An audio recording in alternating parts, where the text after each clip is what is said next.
about 2 months to go now before the presidential election. We're getting a little bit more insight into the candidates' economic thinking. Yesterday, Vice President Harris said U.S. steel should remain domestically owned and not sold to Japan's Nippon Steel. That echoes President Biden as well as former President Trump. Join us now on the two candidates' plans. He's Florida Congressman, almost former, because you were close to being a Veep pick, I think, Congressman Byron Donalds. He serves on the House Financial Services Committee.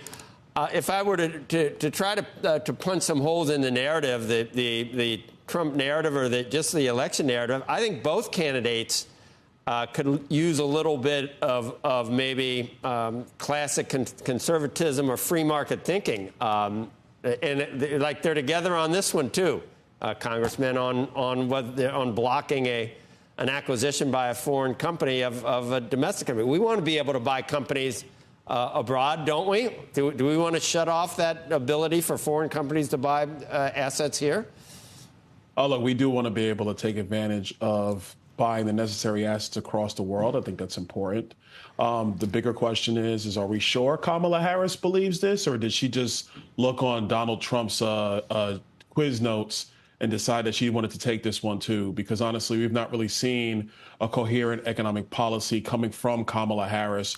We've seen very progressive ideas from the Bernie Sanders wing, and then she tries to take more populist ideas from Donald Trump because she's trying to find a way to get to the middle when it comes to economics. But if you look at their two economic visions, it is pretty clear the contrast that under a economic policy regime of Donald Trump, you'd have a more booming economy, you have stabilized prices, and those are the two things that you need for the American people to get ahead.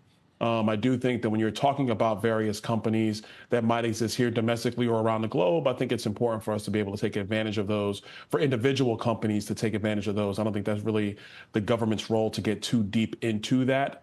But that being said, there is a stark contrast between Kamala Harris and Donald Trump. We know what a Donald Trump economy looks like. We've already lived under one. It was a fabulous thing. Both sidisms, which we use a lot, but with certain of Kamala Harris's viewpoints, no, that would never happen. But I see Republicans doing the same thing with the 10% across the board tariffs that President Trump, no, that's not going to happen. But do you think that should happen? And I guess one of his key advisors, Lighthizer, really has posited that would be something that another Trump administration would try to do. Does it make sense? Or would it, if you cut taxes and put 10% tariffs on it, the deficit's going to explode again, even more so? Well, it depends on how you're going to frame it. And everything comes down to the devil in the details. I got to look at that personally. It's not something I've looked at. I know the president is talking about it. But let me just say this. I think that where we are financially as a country, we have to be willing to look at the entire structure of how the government raises revenue, of how the government spends revenue. So if you're going to look at tariff policy in exchange for tax policy, let's really have a full-throated examination of that. Simply because you and I both know the national deficit this year is around $2 trillion.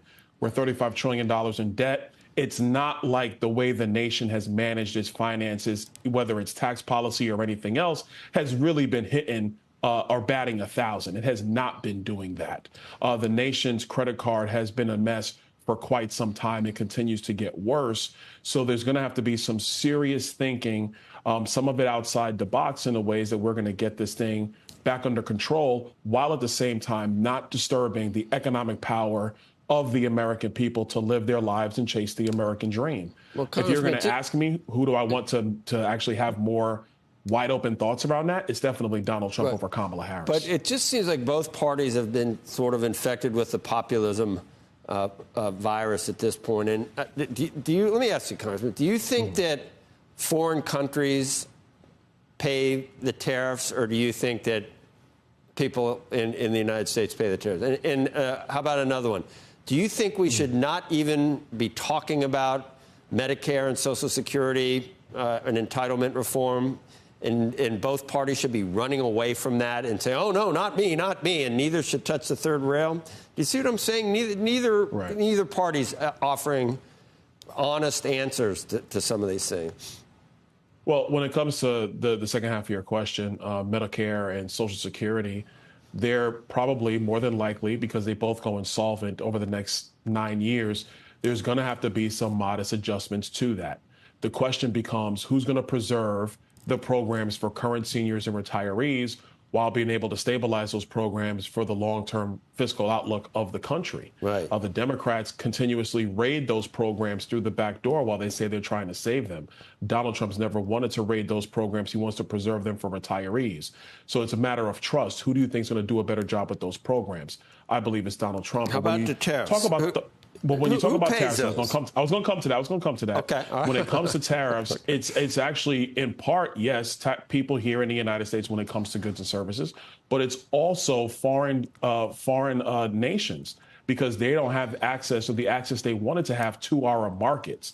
And because so much is manufactured outside of the United States, having foreign nations have to actually come to a level playing field when it comes to trade to access our markets. That actually is why, in some respects, Donald Trump's tariff policy has been a good thing across the board, because you need these other countries to play fair. They have not played fair with us, in part because people who've been in our government, namely Democrats who've been in these government positions for many decades, do not actually hold our trade policy accountable.